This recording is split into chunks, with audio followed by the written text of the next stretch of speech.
Welcome to my channel. আজকে আমি তোমাদের সাথে শেয়ার করব একটা মিষ্টির রেসিপি। এটা একটা বিখ্যাত উড়িষ্যার মিষ্টি। এটার নাম হচ্ছে ছানা পোড়া। এটাকে আমরা ছানার কেক বলেও আমাদের জায়গাতে কিনতে পাই বা খেতে পাই।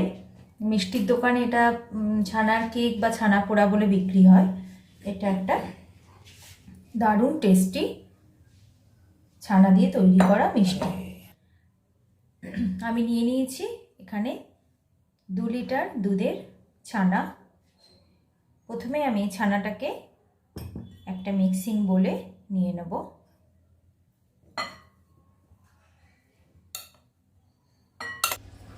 সরি ফ্রেন্ডস, ভিডিওটা ফোনের কোনো ডিস্টার্বে অফ হয়ে যাওয়ার জন্য আমি এতে চিনি আর সুজিটা মিশিয়েছি, সেটা ভিডিওতে ওঠেনি। এই কাপের 1 কাপ চিনি আর হাফ কাপ মতো সুজি আমি এই ছানাটার মধ্যে মিশিয়েছি। সুজি আর চিনিটাকে খুব ভালো মতো মাখিয়ে নিতে হবে। সুজি আর চিনিটাকে দিয়ে যে ছানাটা মাখিয়ে রাখলাম, এটা আমি মিনিট 15 মতো মাখিয়ে রেখে দেব। চিনিটা গলবে আর সুজিটাও ভিজবে, সেজন্য মিনিট 15 মতো আমি এইভাবে এটাকে মাখিয়ে রেখে দেব। মিনিট 15 হয়ে গেছে, আমি এটাকে মাখিয়ে রেখেছিলাম।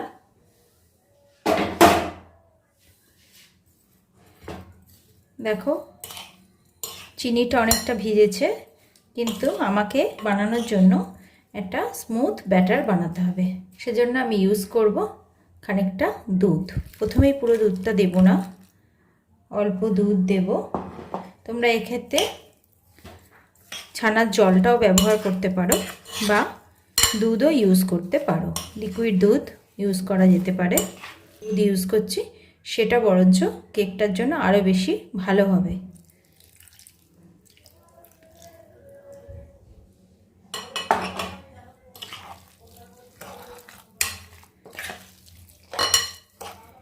এক্ষেত্রে চিনিটাও গলবে অনেক তাড়াতাড়ি।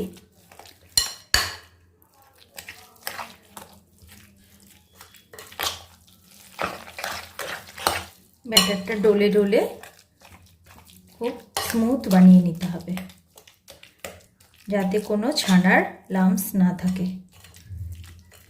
এবার এর মধ্যে আমি দিয়ে দেব 2 চামচ ঘি।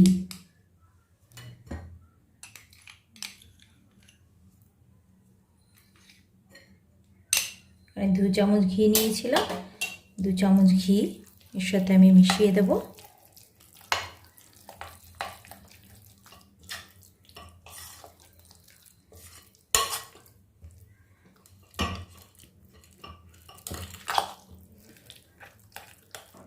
দিয়ে দেব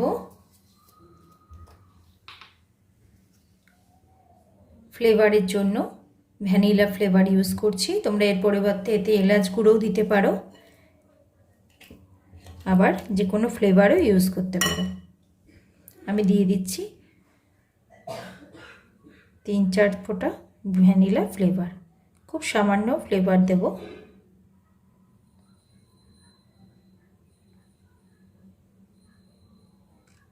এতে খুব হালকা একটা ভ্যানিলার গন্ধ আসবে।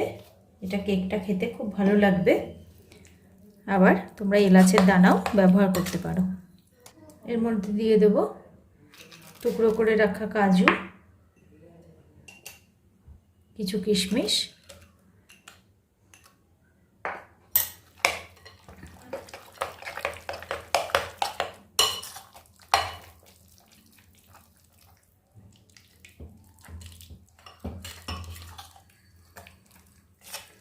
ভালো করে এগুলো মিশিয়ে নেব।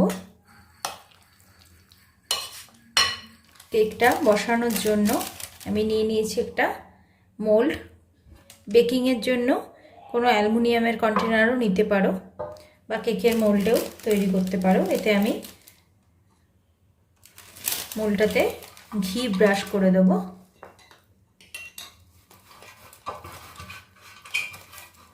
যাতে গায়ে আটকে না যায়। এবার আমি এই বাটার পেপারটা এর মধ্যে বসিয়ে দেব।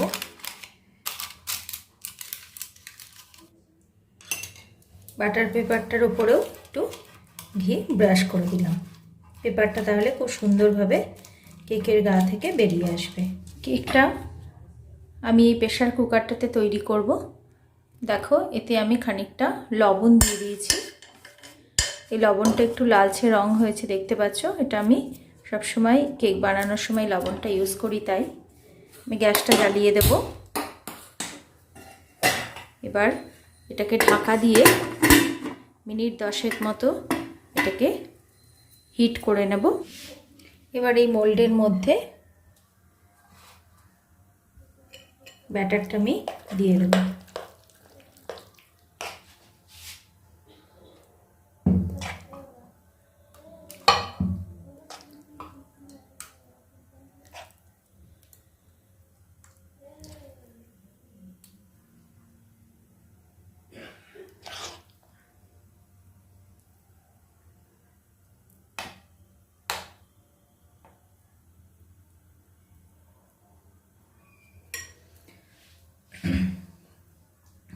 মোলটা ভর্তি করে আমি দিয়ে দিলাম ব্যাটারটা। এবার এটাকে একটু ট্যাপ করে নেব যাতে ভেতরে কোথাও ফাঁকা না থাকে। প্রেশার কুকারের ভেতরে লবণটা প্রিহিট করে নিয়েছি বা কুকারটাকে প্রিহিট করে নিয়েছি। এবার এর মধ্যে আমি একটা স্ট্যান্ড বসিয়ে দেব। স্ট্যান্ডের ওপরে এই মোলটাকে বসাবো। দেখো প্রেশার কুকারের গ্যাসকেট হুইসেলের সিটিটা দুটোই আমি খুলে রেখেছি। এবার এটা আমি ঢাকা দিয়ে দেব। ঢাকা দিয়ে গ্যাসের ফ্লেমটা মিডিয়াম করে দেব। গ্যাসের ফ্লেমটা মিডিয়াম করে আমি 30 মিনিট মতো এটাকে এইভাবে রাখবো। 30 মিনিট বাদেই প্রেশার কুকারের ঢাকনাটা খুলে দেখবো এটা কতটা রেডি হয়েছে। এবার আমি প্রেশার কুকারের ঢাকনাটা খুলে দেখাবো। 30 মিনিট হয়ে গেছে। এবার আমি এই ঢাকনাটা খুলে দেখব। দেখো পাশগুলো ভালো মতো বেক হয়েছে, ওপরটা এখনো সাদা আছে। একটা কাঁটা চামচ ঢুকিয়ে দেখব। ভেতরটা এখনো বেশ নরম আছে, মানে আরও খানিকক্ষণ আমাকে এটা ঢাকা দেওয়া অবস্থায় রাখতে হবে, তাহলে এর ওপরটাও ব্রাউন হয়ে যাবে। আমি আরও মিনিট 15 মতো কুকারের ঢাকনাটা লাগিয়ে ঢাকা দিয়ে রাখবো। গ্যাসের ফ্লেমটা আর একটু কমিয়ে দেব। আরও মিনিট 15 বেক করতে দেওয়া হয়ে গেছে। এবার আমি ঢাকনাটা খুলে নিলাম। দেখো এটা পুরো সুন্দরভাবে বেক হয়ে গেছে, আর ওপরটাও বেশ স্পঞ্জি হয়ে গেছে, আর পাশগুলো সুন্দর ব্রাউন কালার এসে গেছে। আমার এই ছানার কেক বা ছানা পোড়া তৈরি করা কমপ্লিট। এবার আমি গ্যাসের ফ্লেমটা অফ করে দেব। এটাকে প্রেশার কুকার থেকে বার করে এনে খানিকক্ষণ ঠান্ডা করে নিয়েছি। এবার এটা আমি এই কন্টেনারটা থেকে বার করব। এরপর প্লেটটা দিয়ে উল্টে দিলাম। দেখো খুব সুন্দরভাবে ছানার কেকটা তৈরি হয়েছে, বা ছানা পোড়া যেটাই বলবে। কাগজটা আমি এর থেকে ছাড়িয়ে নেব। দেখো খুব সুন্দর তৈরি হয়েছে আর বেশ স্পঞ্জিও হয়েছে। এবার এটা আমি পিস পিস করে কেটে নেব।